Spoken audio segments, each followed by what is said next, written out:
नमस्कार दोस्तों।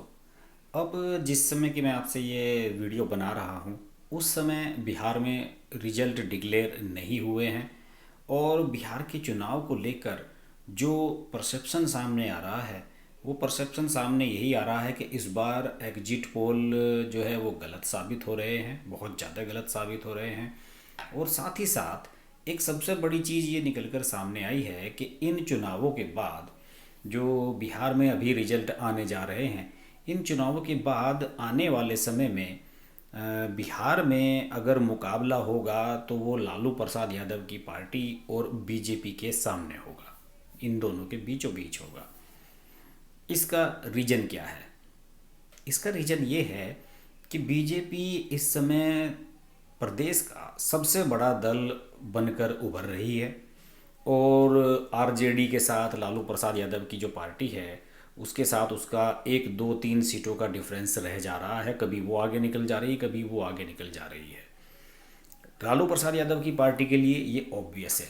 लालू प्रसाद यादव की पार्टी पिछले चुनाव में भी सबसे बड़ी पार्टी के रूप में उभरी थी और बीजेपी ने जब अकेले चुनाव लड़ा तो केवल 53 सीटें से मिली थी। अब जबकि गठबंधन में वो जेडीयू के साथ थी बीजेपी, तो उसे सीटें मिल रही हैं 70 से भी अधिक।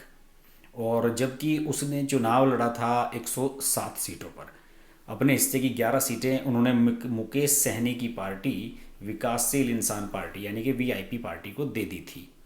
तो ऐसी स्थिति में अगर बिहार के चुनाव का आउटकम देखने की कोशिश करें तो सबसे ज़्यादा स्ट्रॉन्ग पार्टी के रूप में वहाँ बीजेपी उभरी है।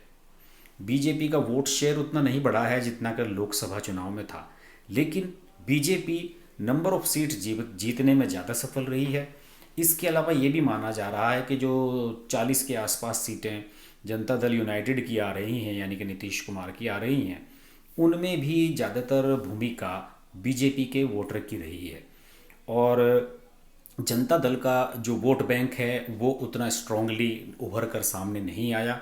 और ये भी माना जा रहा है कि जो प्रवासी मजदूरों का मामला था और उस मामले को लेकर नीतीश कुमार को आलोचनाओं का सामना करना पड़ा था, उसका परिणाम बीजेपी को भी भुगतना पड़ा है। और अगर ये सब कुछ नहीं हुआ होता तो हो सकता है कि गठबंधन की स्थिति कुछ और ही सामने निकल कर आती। बहरहाल अगर बीजेपी की बात करें तो बीजेपी को ये मानना होगा कि ये सबको ही मानना पड़ेगा कि बीजेपी के लिए मोदी ने जो काम किया बिहार में वो एकदम मैजिकल काम रहा। नीतीश कुमार से जो नाराज़गी थी लोगों की, उतना ही लोगों को मोदी और बीजेपी पर भरोसा था और यही भरोसा निकल कर वोट से सामने आ रहा है। देखिए, अगर मैं एग्जिट पोल की बात करूं तो इंडिया टुडे और टुडे चाणक्य दो ग्रुप ने, जो सर्वे कंपनियां हैं, इन्होंने अपने दो एग्जिट पोल जो दिए थे इसमें इन्होंने गठबंधन को यानी कि तेजस्वी यादव और कांग्रेस के गठबंधन को 150 से ज़्यादा सीटें, 150 से 180 के बीच में सीटें दे दी थी। और टुडे चाणक्य ने 55 सीटें दी थी एनडीए को यानी कि बीजेपी वाले गठबंधन को। तो इनका आकलन बुरी तरह से गलत साबित हुआ और सभी का आकलन बुरी तरीके से गलत साबित हो रहा है, क्योंकि सभी कह रहे थे कि तेजस्वी यादव चीफ मिनिस्टर बनने जा रहे हैं। तेजस्वी यादव के चीफ मिनिस्टर बनने के आसार अब मेरा मानना है कि 90% खत्म हो चुके हैं और नतीजे अधिकृत रूप से जब डिक्लेयर होंगे हो सकता है कि बीजेपी की और गठबंधन की और अधिक, एनडीए की और अधिक सीटें निकलकर सामने आ जाए। आरजेडी को 2015 के मुकाबले लगभग 20 सीटों का नुकसान देखने को मिल रहा है और इस नुकसान के बावजूद भी आरजेडी अपनी स्ट्रॉन्ग प्रेजेंस देने में सफल रही है। और अब ये तय हो गया है कि आरजेडी बिहार में उस स्थिति में आ चुकी है जिस स्थिति में अखिलेश यादव की पार्टी समाजवादी पार्टी उत्तर प्रदेश में है, यानी कि बीजेपी को चैलेंज करने की पोजीशन में। अब बीजेपी को 2022 के जो उत्तर प्रदेश के चुनाव हैं उनमें सब मान रहे हैं कि चैलेंज करेगी समाजवादी पार्टी। और अब ऐसा ही कुछ बनता हुआ सीन नज़र आ रहा है बिहार में कि आने वाले समय में जनता दल यूनाइटेड अब सेकंड नंबर पर जा रही है और अब तक जनता दल यूनाइटेड के साथ जो है छोटे भाई की भूमिका निभाती रही बीजेपी, लेकिन अब बड़े भाई का किरदार निभाने का उनका समय आ चुका है। और मैं आपको बताऊं कि सुशील मोदी और उनकी टीम ने जो एक सर्वे कराया था बिहार में कि अगर हम बिहार में चुनाव अकेले लड़ते हैं तो पार्टी को फ़ायदा होगा या नुकसान। और उस सर्वे में ये आया था कि अगर पार्टी अकेले चुनाव लड़ती है तो हमें फ़ायदा होगा।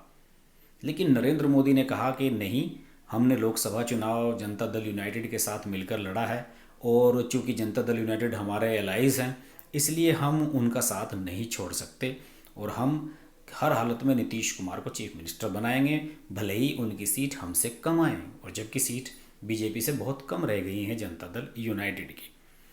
गलती बीजेपी से भी हुई और इससे भी बड़ी गलती तेजस्वी यादव ने की।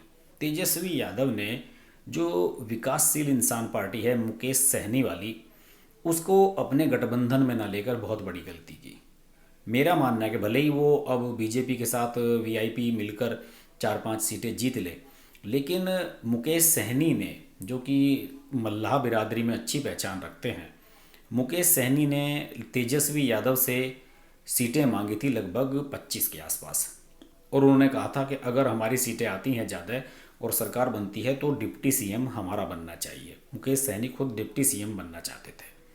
लेकिन तेजस्वी यादव ने कहा यह संभव नहीं है भाई, कांग्रेस हमारी बड़ी एलाइज है, हम तो कांग्रेस के साथ रहेंगे और कांग्रेस को ज़्यादा सीटें देंगे। और तो कांग्रेस को तेजस्वी यादव ने 70 सीटें दे दी और कांग्रेस कितनी पर रुकी है? 18-19 पर आकर रुकी है। जबकि मुकेश सहनी को बीजेपी ने अपने कोटे से 11 सीटें दी और उनमें से 4 सीटें जीतने में वो सफल रहे हैं और उन्होंने वोट बीजेपी को भी दिलाया है। यानी कि जहां मल्लाह बिरादरी के वोट थे वो बीजेपी को भी मिले होंगे और बीजेपी का वोट मुकेश सहनी को भी मिला है। और यही वजह है कि मुकेश सहनी इतनी सीटें लेने में सफल रहे हैं। और अगर ये खुदा ना खास्ता ये मुकेश सहनी आरजेडी के साथ होते तो शायद आरजेडी सरकार बनाने की पोजीशन में आ गई होती। चिराग पासवान बिल्कुल भी एकदम जीरो रहे हैं। चिराग पासवान का कोई इम्पैक्ट चुनाव पर निकल कर नहीं आया। उन्होंने जिद की, एनडीए से अलग होकर चुनाव लड़े, नीतीश कुमार के खिलाफ नकारात्मक प्रचार किया, लेकिन इसके बावजूद भी वोटरों ने उन्हें एक्सेप्ट नहीं किया है और वो 2015 के विधानसभा चुनाव से भी बुरी स्थिति में इस बार नजर आ रहे हैं। तो गलतियां सबसे हुई हैं। बीजेपी से गलती ये हुई कि उसने अकेले चुनाव लड़ने का साहस नहीं जुटाया।